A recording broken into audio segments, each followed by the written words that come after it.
Alors, je vais parler encore d'engagement collectif. Vous savez qu'on a des promotions de projets portés par un dispositif qui s'appelle la prime d'engagement collectif. La promotion 2023, on l'a réunie hier soir, on a fait une grande fête, a été très riche et c'est 15 magnifiques aventures qu'on a pu célébrer hier soir. En 2023, on a valorisé 2 thématiques donc, sur les projets qui sont créés par ces équipes. L'expérience patience, c'est la première. Et donc, je laisse donc la parole pour l'atelier d'écriture à Jennifer Hamelin et Michel Alalel. Ils sont... vous êtes là. Bonjour. Bonjour à tous. Nous sommes présents aujourd'hui dans le cadre d'une présentation d'un projet de livre témoignage qu'on construit entre soignants et usagers. Je suis Jennifer Hamelin, infirmière à l'hôpital de jour Pucin, du secteur G03 du pôle de psychiatrie adulte, et je suis accompagnée par monsieur Michel Alalel, qui est usager, bénéficiant de soins à l'hôpital de jour, et co-auteur du projet avec d'autres patients, ainsi que ma collègue Sandrine Robert, psychologue. Le projet que nous présentons aujourd'hui est un livre témoignage qui est né au sein d'un atelier écriture à visée thérapeutique il y a 2 ans au sein de notre unité. L'atelier écriture est centré sur la créativité, mêlant le dedans, le dehors. C'est un lieu d'expression qui redonne du sens à un vécu souvent douloureux. Nous voulons désormais faire connaître ce travail en dehors des murs de l'hôpital en éditant un ouvrage témoignage. Au travers de ce livre, nous voulons dire la maladie, dire l'expérience délirante, dire à ceux qui ne veulent pas voir ou à ceux qui ne comprennent pas qui sont nos patients, et dire qu'ils vivent comme chacun d'entre nous.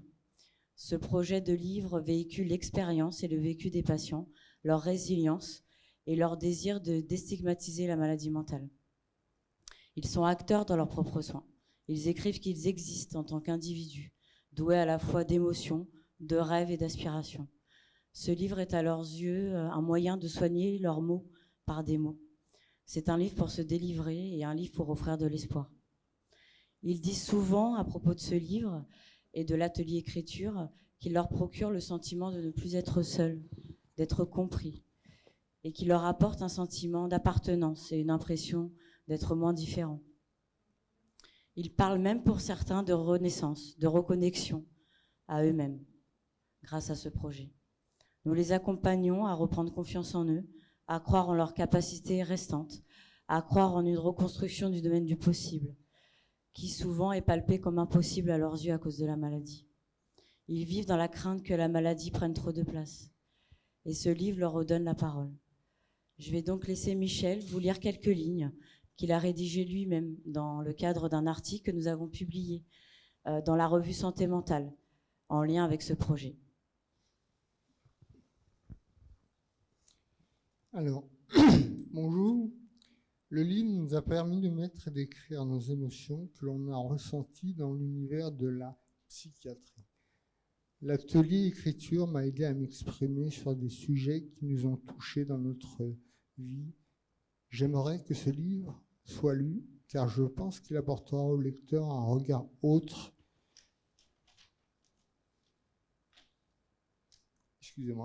Autre que les préjugés que l'on a sur la maladie et la vie dans le monde psychiatrique. Les témoignages des patients sont autobiographiques et peuvent aider à mieux cerner les différentes pathologies des patients.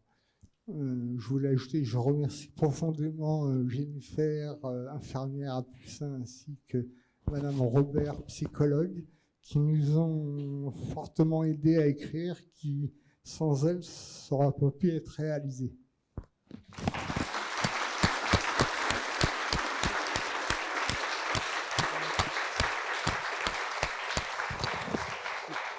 Merci Michel, ça me touche.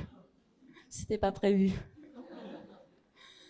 Nous espérons donc la remise du manuscrit à l'été 2024 auprès des maisons d'édition et pour eux surtout un accueil à la mesure de leur engagement et de leur courage. Je voudrais remercier les patients, mes collègues, mes cadres, l'hôpital Simone Veil et vous pour votre attention. Merci.